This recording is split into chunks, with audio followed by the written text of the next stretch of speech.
What if the world wasn't broken, just badly organized?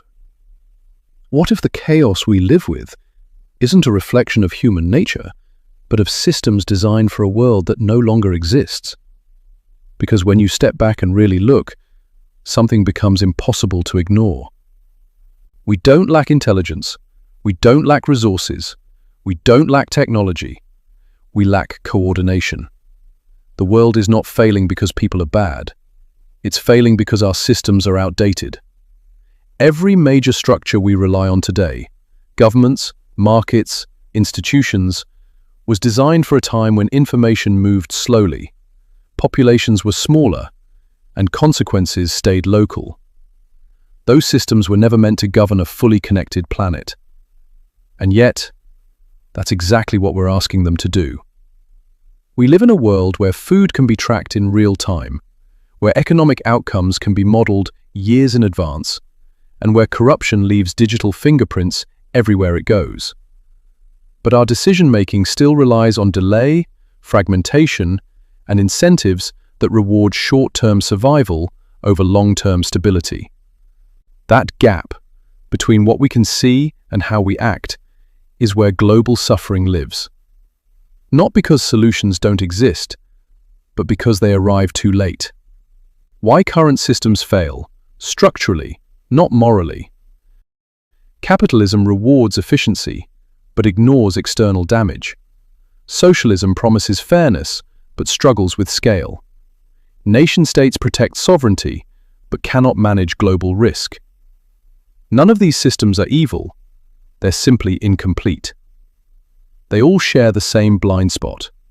No one is responsible for consequences beyond borders, beyond election cycles, or beyond generations. That's why corruption thrives. It hides between jurisdictions. That's why inequality compounds.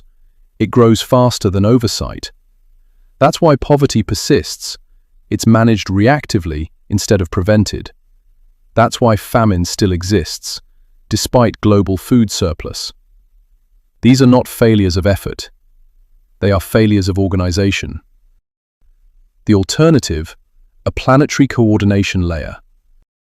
This manifesto proposes something different. Not a world government that rules nations, but a global coordination system that supports them. A layer that sits above existing systems, not replacing them, but illuminating them. AI-assisted, ethically constrained, radically transparent. Its purpose is not power. Its purpose is visibility. Because what destroys societies is not disagreement, it's blind spots. What AI changes and what it does not. This system does not hand control to machines. AI does not legislate. It does not enforce. It does not punish. It does one thing humans cannot do at scale. It sees patterns early. Patterns of corruption, patterns of inequality, patterns of supply failure, patterns of future instability. Where humans react after collapse, AI warns before it forms. Where humans argue over blame, AI shows consequences.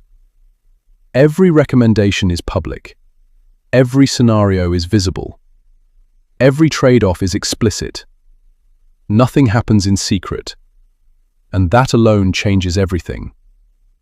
Power, fear, and why this still works. At this point, resistance is inevitable. Not because the idea is unclear, but because it threatens familiarity. Every major shift in governance has been resisted by those who benefited most from the old blind spots. And this proposal removes blind spots. So the first objection always sounds the same. This concentrates too much power. But that assumes power is being created. It isn't. It's being exposed. Why this system does not centralize power. Centralized power enforces decisions. This system does not enforce anything. Nations remain sovereign. Governments still govern. Laws are still written by humans. The difference is that decisions are no longer made in darkness. When a government ignores a recommendation that would reduce famine, prevent corruption, or stabilise inequality, nothing forces compliance. There is only one requirement: explain the decision publicly. That single rule shifts power more effectively than any revolution, because once outcomes are visible, authority must justify itself with reason instead of rhetoric. Power doesn't disappear, it becomes accountable. What if the AI is wrong? This question matters, and it's the right one, because certainty is dangerous. That's why this system does not claim certainty. It claims early warning. The AI does not say, "This will happen." It says, "If you continue, this is the most likely outcome." And crucially, it shows confidence ranges. It shows alternative paths. It shows uncertainty clearly. Humans still decide, but they decide informed, not blind. Current systems fail not because leaders are evil, but because consequences arrive years later, long after accountability has expired. This system collapses that delay. Why corruption collapses under visibility?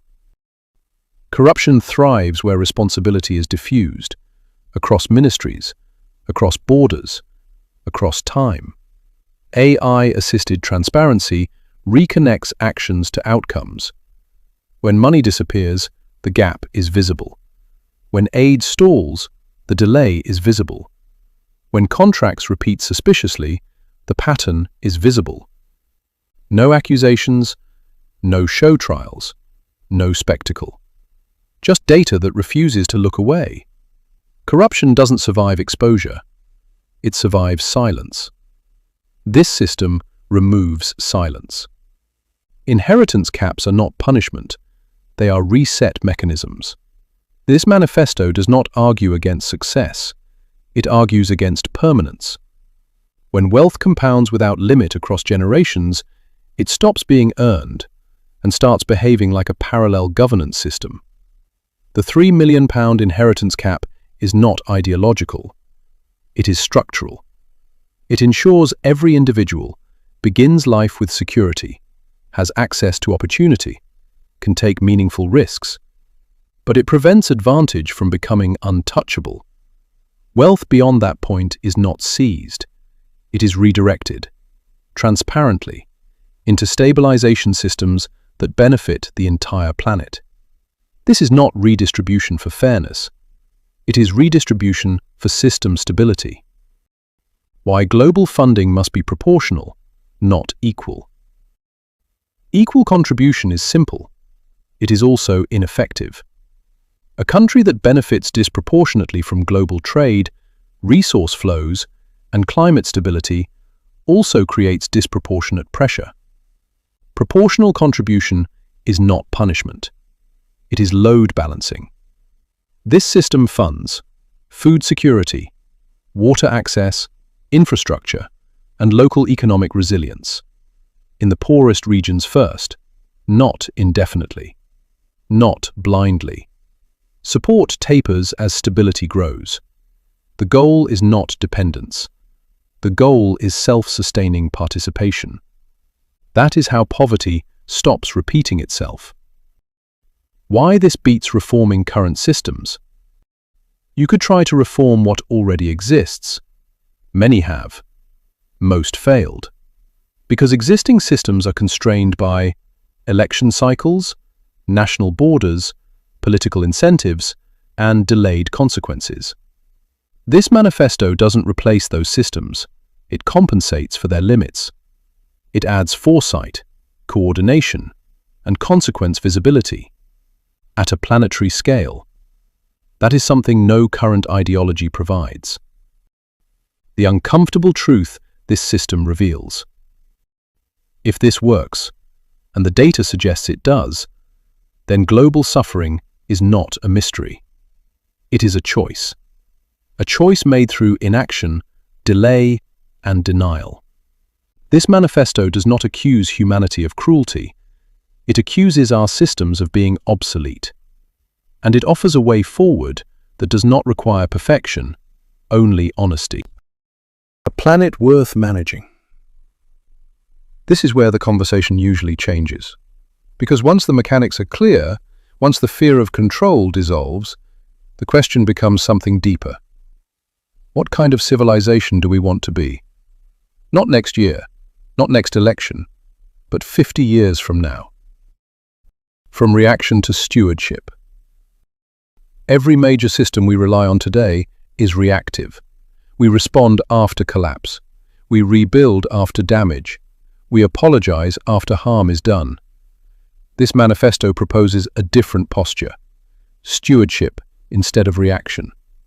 A civilization that watches itself carefully, anticipates stress, and intervenes early enough that disasters never earn a name.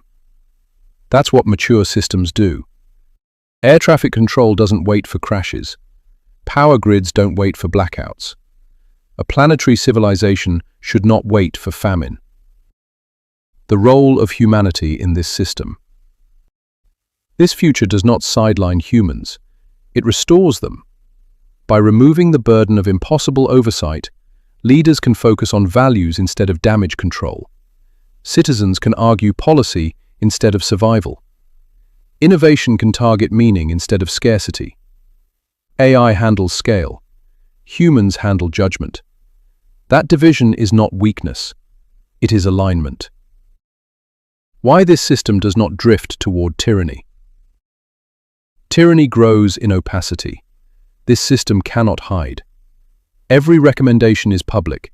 Every assumption is visible. Every alternative is shown. If the AI is wrong, it is wrong in the open. That makes correction possible. And correction is the true opposite of tyranny. Power without feedback is dangerous. Power with constant feedback becomes guidance. A future without famine, quietly achieved. In this future, famine does not end with celebration. It simply stops appearing. Early warnings trigger small investments. Local food systems strengthen year by year. Water access stabilizes agriculture. Children grow without the permanent tax of hunger, and eventually, famine becomes history. Not because humans became perfect, but because we stopped being late. Inequality becomes bounded, not moralized. There will still be wealth. There will still be success. There will still be ambition. But inequality stops growing without limit. It becomes bounded. Opportunity spreads wider.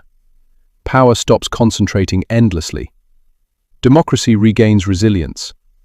Not through slogans, through structure. What this manifesto ultimately claims. This is not a promise of utopia. It is a rejection of unnecessary suffering. It says, we can see problems earlier than ever. We can coordinate better than ever. We can choose stability over chaos. And we can do so without force. If we refuse to use these abilities, that is not fate. It is choice. A civilization-level decision. Every civilization reaches a point where its tools outgrow its governance. This manifesto argues we are already past that point. We can continue managing a planetary world with fragmented systems designed for the past. Or we can add a layer of coordination worthy of the scale we've reached. Not to control humanity, but to protect it from its blind spots. Imagine a world where corruption struggles to hide. Hunger is anticipated, not endured. Wealth serves purpose instead of permanence. Power explains itself. And the future is no longer a series of emergencies. That world is not guaranteed, but it is possible. And the difference between possibility and reality is not technology. It is willingness. The question is no longer whether we can organize the world better. It's whether we're ready to admit that we should. Thank you for watching. If you enjoy mind-expanding topics, improving civilization, raising your vibration, expanding consciousness, spiritual guidance, healing journeys, alien transmissions, starseed insights, and higher dimensional perspectives, please consider liking, subscribing, and hitting the notification icon so you don't miss what's coming next. It genuinely helps the channel grow, and we're only just getting started. And feel free to leave a comment with the topics you'd like to explore next. I'll be covering them, and I'll personally let you know in the comments when your requested video is live. Until then, stay curious, stay open, and stay aligned.